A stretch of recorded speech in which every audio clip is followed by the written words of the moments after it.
Welcome back to Space Cadets. In a very short while, we'll be revealing who has got their names on these 4 seats here. But before we find out, let's remind ourselves what they've been put through just to get here. 3 weeks ago, the cadets touched down on what they thought was a military base in the Russian town of Krimsk to embark on their space training program. With a bit of help from some superb acting performances. Your attention, please. Welcome to Russian military space base Krimsk. And the daddy of all moustaches. It is my very great pleasure to welcome you here this evening. They had no idea they were on a disused military base just outside Ipswich. Nastrovoya, you're very good. With the cadets believing they were in Russia, they knuckled down to their intensive training program. They've been pushed to their physical limits. Real space expert Chris Welch has spent hours equipping the cadets with genuine space knowledge. Our sun, our solar system, has got 1 star, and there are 200 billion stars, approximately. Up to date, 246 spacewalks have occurred. Gravity keeps the Earth going around the sun, keeps the moon going around the Earth, keeps us attached to the surface of the Earth. This guy here is Mendeleev. He was a Russian scientist. He was the guy who came up with the periodic table. And some not so genuine. Minsky's exploits and heroic status led to the naming of the city Minsk. An entire city is named after this. They've learned how to use the toilet in space, how to communicate should the unexpected happen. Earth Orbiter 1 to Capcom Queens, I can see a monkey wearing a fez and a waist jacket. I can see Rambo and the Fonz doing a high five. Perfect. They've tried on their space attire for size, complete with adult nappies. I have a problem. And they've met their pilots. Cosmonaut Yevgeny Ivanovich and cosmonaut Drew Dawson. Well, the actors playing the pilots. But most importantly of all, they've been told that they are only travelling to inner space, coupled with the fact they have 3 artificial gravity generators on their shuttle. They will never experience zero gravity. Fortunately, they believed it all. So far, so good. The cadets have all passed their fake space training and are raring to go. We've successfully created Russia. We've rewritten the laws of gravity. But with 1 day till blastoff, can we create the ultimate illusion? Will the space cadets believe they've been to space? Okay, this is it, the big moment. Let's find out from the mission commander who'll be sitting in these 4 seats at blastoff. Okay. I've got the news you've all been waiting for. Firstly, your achievements during your time at Star have all honestly been outstanding. You all deserve a place on board this mission, but as you know, there are only 4 spaces on the shuttle. The decision has been very difficult to make.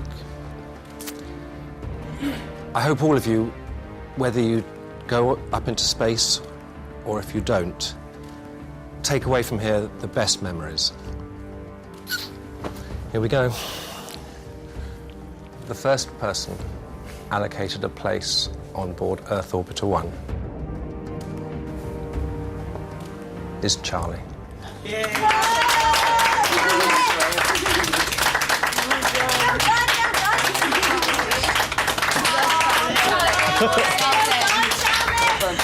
Thanks, James.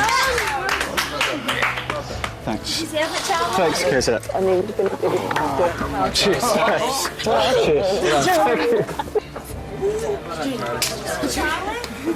The second person who will be boarding our shuttle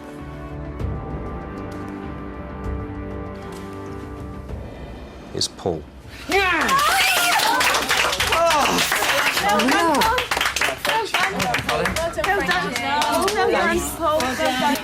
Oh, thank you, James.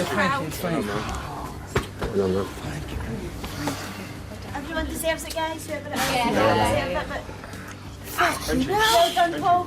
Oh, my God. The third of you who will be heading into space is Kerry.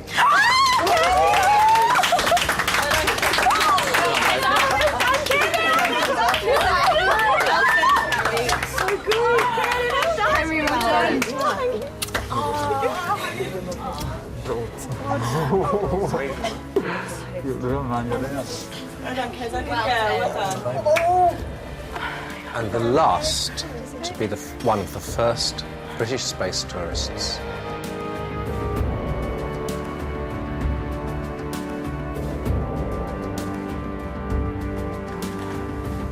It's Billy.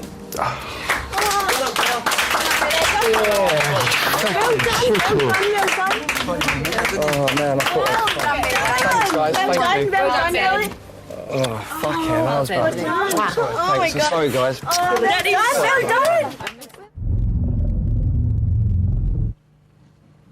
So there we go. We've got our cadets. Paul, Billy, Kerry and Charlie, our actor. In actual fact, if we look at them here, you can see there Billy, he's looking quite tense, because obviously, you know, for a while you're thinking, oh, he could go to space, and suddenly the thought occurs to you, wow, I'm going into space. So he's obviously quite nervous. Every time you look at him, or I think Paul, can we get a shot of Paul? Get a shot of Paul somewhere around the place? Or is he out of shot at the moment? I've been watching him, and he keeps he's talking to people, and then you keep seeing him going like that. He's nervous. But Kerry also looking quite nervous. Suddenly, actually, you are going into space. Big mind shift. There she is. She's actually lying down. She's got so tense about it. Now let's go to Charlie, our actor. Just calmly doing a bit of painting. Look at that. You see, I think we should perhaps get the message to him to maybe act a little bit. Anyway, in less than 24 hours, they'll be... Look at him, he's just painting away. Less than 24 hours, they'll be taking off in our shuttle, fingers crossed, and tomorrow is going to be a massive day. We persuaded the cadets, they're in Russia. Tomorrow we must persuade them they are in space. Luckily, we've rewritten the rules of space travel and lowered their expectations through their training, so they don't expect zero gravity. They don't expect our shuttle simulator to replicate 7 Gs as it punches its way through Earth's atmosphere, and they don't even expect a vertical takeoff. In fact, the power suggestion has led them to expect nothing more than a nice gentle takeoff and a steady spiral into a low orbit. Is it going to be an easy ride? Find out tomorrow when you tune into Space Cadets. Thanks very much for watching. Tin Ho! So, live launch tomorrow from 9. Now, whatever you do, don't miss a minute of the mission, even when you're not in front of your TV. Go to the website channel4.com/Space Cadets for lots of updates. Right now, E4, the satellite show, juicy space gossip. While next here, 2 vicious criminals and the media, both as bad as each other. Robert De Niro in the thriller 15 Minutes.